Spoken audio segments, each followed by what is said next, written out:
So I'm going to put this out. We're going to kind of, both of you kind of brought out like, yeah, the challenges that come with meal planning. So maybe let's try to break this down for some of these people who might not like it, but we still see benefit of it, which we've talked on lots of podcasts before, right? We know all the benefits of doing it. We hear it a lot, why we should be doing it. But how would you say people could start meal planning or build a meal plan without it either feeling like a chore or feeling like homework? Like, and to Kelsey, like, right? Like, how do I not take a whole day of doing this? What would you say to those people? I think, first of all, accept that it's going to be unique and different to you.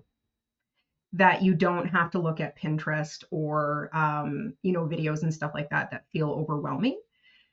Take a moment to kind of reflect on what maybe has worked for you in the past, right? And start small, right? So for myself, one of my like absolute bare minimums that I'll do, even if I have no plan, is I will at least make a vegetable tray and have that ready to go in the fridge, only because regardless of what we do, I can pull it out to any meal and create balance.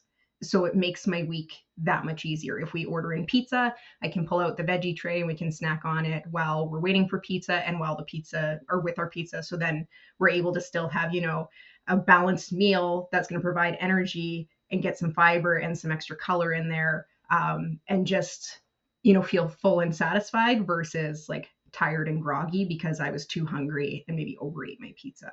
Does that make sense? So I think like when I'm working with clients on this, the first thing that we do is we book an appointment each week with yourself at a time that works best for you to actually give yourself time to plan. Because what my clients have realized is when they set aside that time to plan, they're way more successful. But they have to treat it as like it's an appointment. It has to happen. If it needs to get rescheduled, it has to get rescheduled that week. Right. So because I don't always love meal planning, mine is Thursday afternoon. I do it before I pick up the kids. I grab a coffee and I kind of try and make it an enjoyable experience so that I will make time for it versus trying to fit it in on like Sunday night, if that makes sense. And then while I'm doing that, that's where I might utilize some tools to help make it easier. Like I might have my click and collect order going at that time. So then I'm planning and picking up some things that I need to kind of execute that plan. All right. Lisa, how would you go about that one? I mean, I echo a lot of what Kelsey has already said. And I guess I would add to kind of let go of this idea of perfection around it too. I think that a lot of the perception is like, I need to plan breakfast, lunch, dinner, snacks every single day. And that sounds overwhelming. Even to me, I don't plan I do meal planning every week. I do the same thing Thursday afternoons. That's the time that feels the least hectic for me.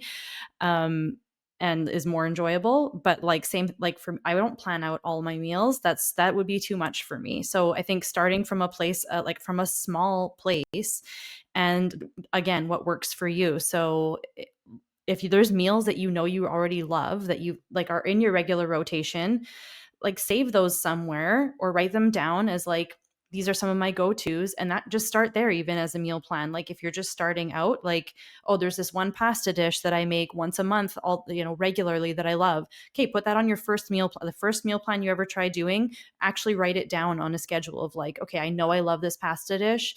Put it on Saturday. I'll make a larger batch of it and I'll have leftovers of it on Tuesday.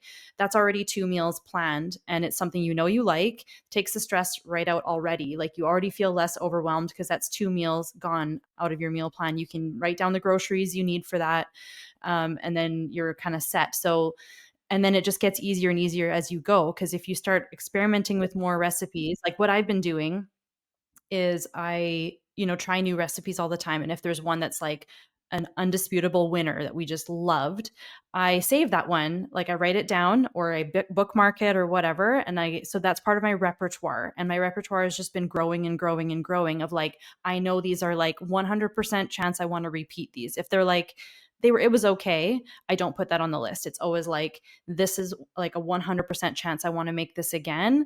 And so that just makes meal planning easier down the road, because I have this list of say 100 recipes now or more, that I've tested out that I love and I know I want to repeat. So that takes all the thinking and guesswork out of it. It's like I can just pick from the list. I already know I like this one. I've done this one before. It's been a while since I've made it. Put it back on the list. So that would be like kind of a place to start is what do you already like?